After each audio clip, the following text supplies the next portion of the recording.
Hey guys, and welcome back to my channel. If you're new here, my name is Naja and I make college or lifestyle related content.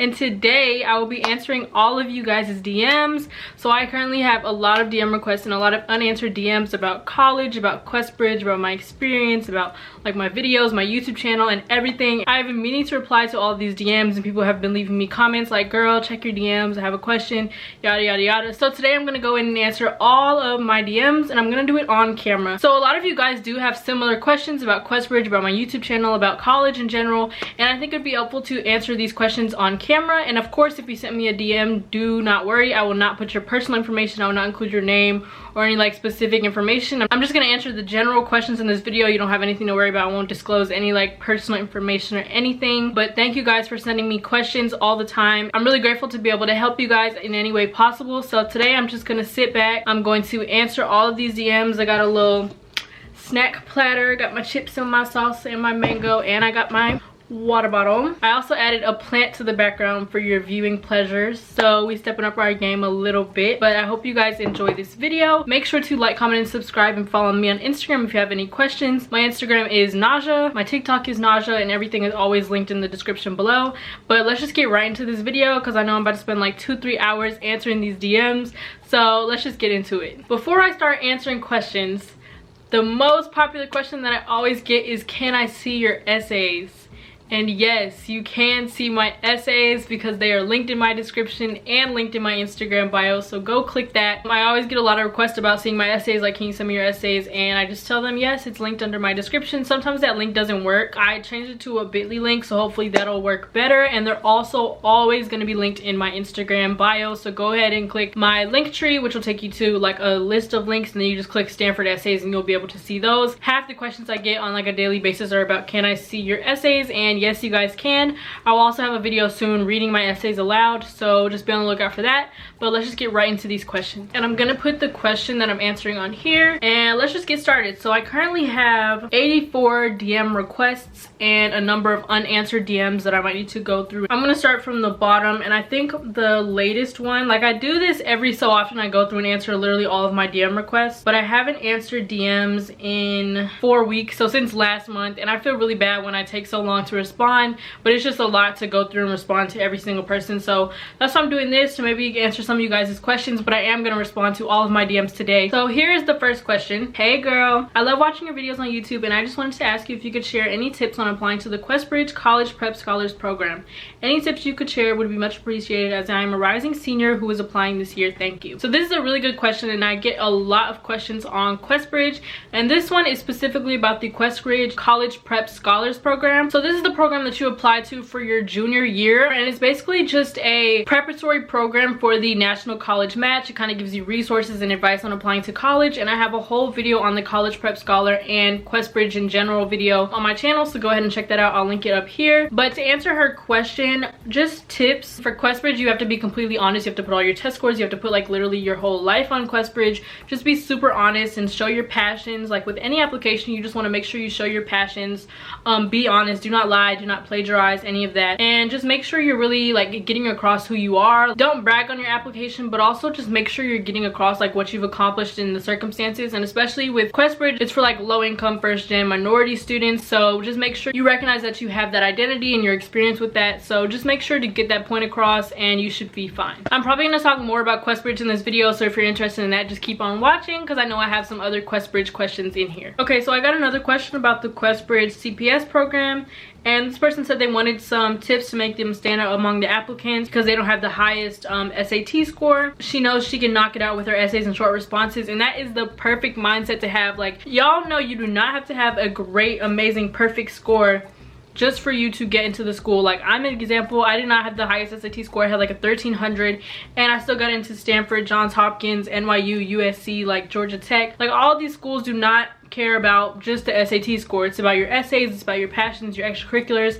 and that's just the advice I have for you guys, not just for CPS and besides like what I just said about applying to QuestBridge, but just for any college application in general. Just show that you're passionate about something, you're serious about your education, you want to take it to the next level, and you've just been trying your best all these years. Even if you don't have the highest SAT score, the highest GPA, like stats aren't everything, and colleges are starting to realize that now. So just like this person said, you can knock it out with your essays and your extracurriculars superlatives and stuff, so don't be too bogged down about stats. Okay, so this next question is more Stanford specific, and it's basically saying, I'm a junior from New York, and since Stanford doesn't tend to pick a significant amount of students from New York to join their incoming class, I was wondering how I could make my application stand out more.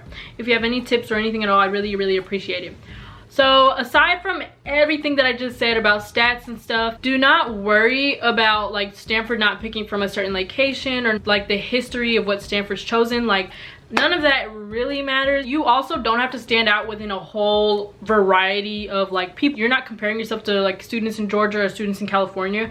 You're comparing yourself to the students within your school who are also applying to Stanford. Your application will also be evaluated by the resources you have access to, but you're going to be evaluated on the context of like your school and your upbringing and your academics and stuff. So that's one thing I would say. Don't like compare yourself too much. Don't compare yourself like people from out of New York or in New York. And since they don't have a history of like choosing a lot of kids from New York, do not worry about that either. They're always like setting new precedents and looking for new people. If they think you're a good fit for Stanford, they're gonna choose you no matter like the history of not choosing people from New York or anything like that. So I really wouldn't worry about that too much. Just take everything I just said into account and you should be able to make a pretty good application. Hello Nazjaa, I'm a fan of your channel on YouTube. I'm considering starting a channel myself for college application advice once I begin attending Yale in the fall.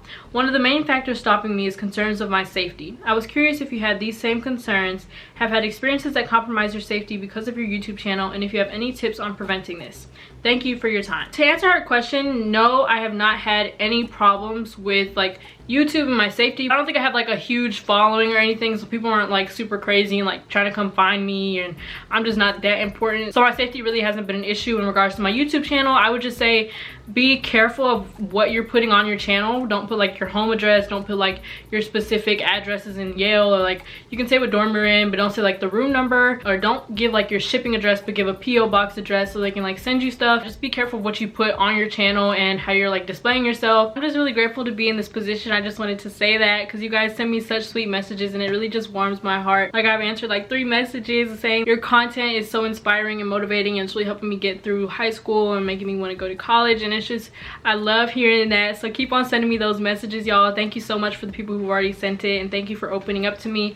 I'm so glad I can be in this position to help y'all, and I will continue to put out more videos, so just keep on watching. Okay y'all, we're making progress. So now we're down to 72 requests, and the next question is about Stanford admissions again. The person says, this year I'm going to apply to colleges and Stanford is my dream one. I'm really in doubt if I apply a restrictive early action or regular, because I saw that Stanford normally deferred people from REA, but if I get deferred, I have another chance to get into the regular, right?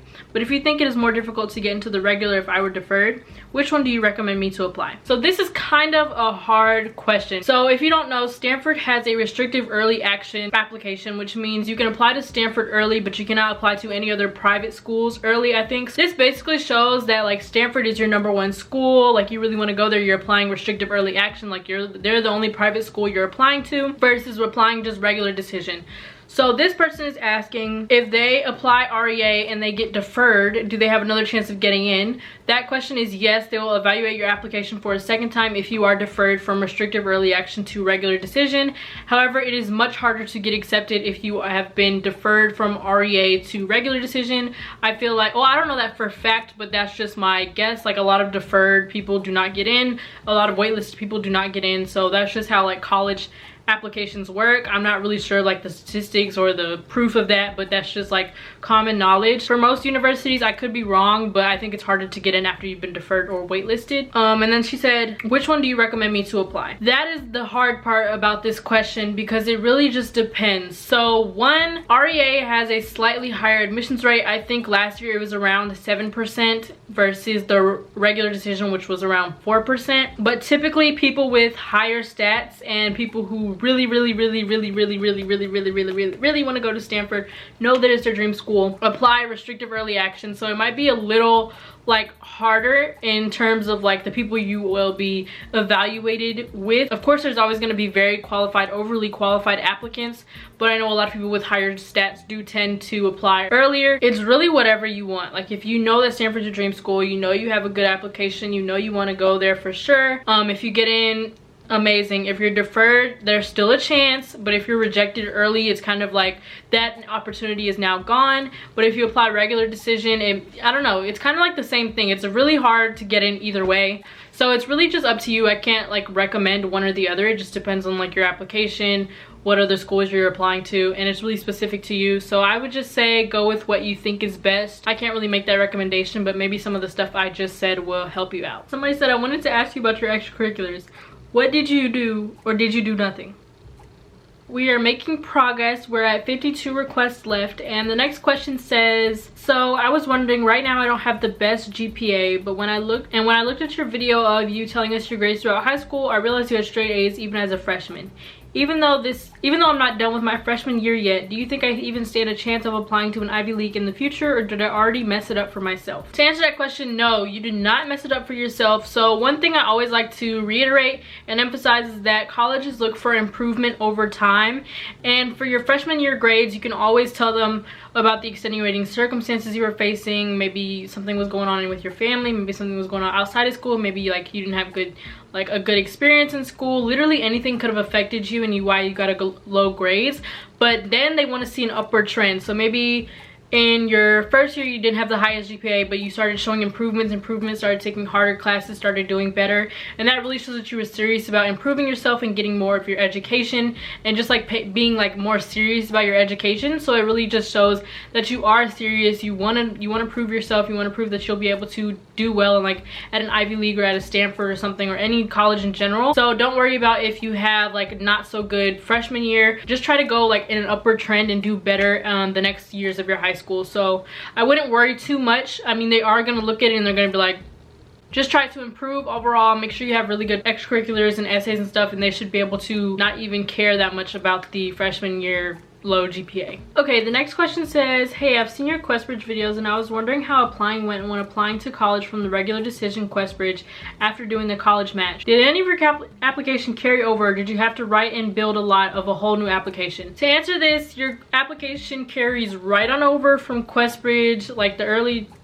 part of QuestBridge, like the match part of QuestBridge, to regular decision. You just have to go in and select which schools you want to send that regular decision application to. It's easy as that. You really cannot make any changes to your application. And that's kind of the bad part, is you can't change or update anything on your application. You can send the specific colleges updates through their college update form. But to answer the question, no, you do not have to write a whole new application. The application just carries over when you're applying like from the QuestBridge match and moving to regular decision. Okay, someone said, I'm currently trying to decide between Stanford and Harvard right now. I'm leaning a little towards Stanford, but I just wanted to ask some more students to get a feel for each school. Are you happy at Stanford? Got a little decision to make. Yes, I'm completely happy at Stanford. I really haven't visited Harvard or experienced Harvard, never even applied to Harvard, so I don't really know. I can't really compare it to that, but I will say that I'm super happy in my position at Stanford. I love the school, I love the location, I love the people and everything. So I don't know if that really helps, but I am a very happy person at my school. I know you'll make the right decision. Stanford and Harvard, you really can't go wrong. Those are two amazing schools, so good luck with your decision, and I hope you choose Stanford. Okay, the next question says, can you explain to me how you were able to take the AP test without taking the class first? Do I have to discuss it with my counselor? And thank you in advance. Each school is different. I'm not sure if you have to discuss it with your counselor or not. I only had to talk to my teacher and she like worked it out with the counselor, but I was able to take the AP test without taking the class because I had a really good APUSH teacher, and she basically said, she came to me and like one of my friends one day and she was like, hey, you guys are doing really good in like the regular US history class. I want you guys to come to tutorials and stuff for the APUSH exam and then take the APUSH exam even though you're not in the class. So that's how it went. We went to the tutorials, we had a really good teacher, and then we just ended up taking the exam and doing well. So that's basically what it was. We had a really good history teacher who would teach us the content really well, and we also went to tutorials and stuff, and so that's how I was able to take it without taking the class.